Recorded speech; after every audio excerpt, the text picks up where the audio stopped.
going to be signing, if they haven't done it already, Paul Gasol to their team, and I kind of like this move, just because you're potentially putting another three-point shooter around Giannis that plays the center position. But looking at his stats, Paul Gasol really started shooting the three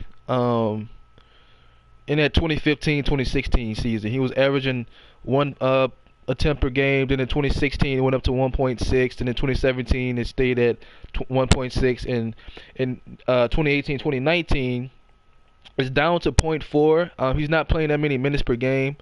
He only plays 12 minutes per game with the Spurs.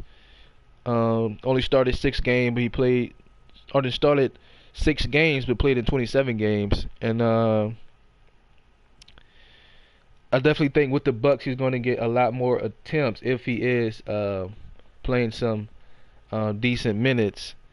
Um, but with that one attempt a game that he was shooting 35, 34% in 2015, 2016, and 2016, 2017, he was shooting 53% on 1.6 attempts. And in 2017, 2018, he was shooting 35%. And even on his point 0.4 fourth of an attempt in 2018, 2019, he's shooting 50%. Um, Gasol is 6'11", 7 feet tall. Another big body that you can put in the paint. One of those guys who's going to be a good locker room guy. He played with Kobe, won some rings. Now, when it comes down to playing against those elite teams, having to guard the pick and roll, he's definitely going to struggle with that just because he's older. Paul Gasol is 38. He never was a guy who was very mobile. He was always, not saying he was bad. He had bad mobility or he was bad getting up and down the court as a big man. But in today's NBA, he doesn't have the lateral quickness and foot speed when the pick and rolls are switched to stay with the elite guards. Looking at his defensive field goal percentage, he allowed his opponent to shoot 50% from the field in the 2018-2019 season. And going back to the 2017-2018 season, he allowed this opponent to shoot 45.6%, which is much better.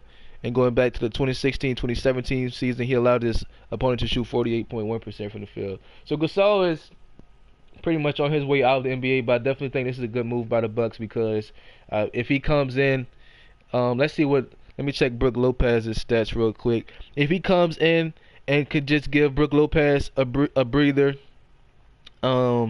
while still allowing the Bucks to space the floor and be efficient shooting threes. Now don't forget Paul Gasol was a post-up player with the Lakers, so if he's playing with the bench, he might be able to get the Bucks some easy buckets, posting up, running the offense through him. If he's still pretty efficient at it. But looking at Brook Lopez's stats in 2018-2019 season, he's shooting 6.5 threes per game, shooting 36%. 2017-2018 season, he was shooting 4.4 threes, averaging 34%. And 2016-2017, he was shooting 5.2 threes on 34%. So Brook Lopez is letting them fly.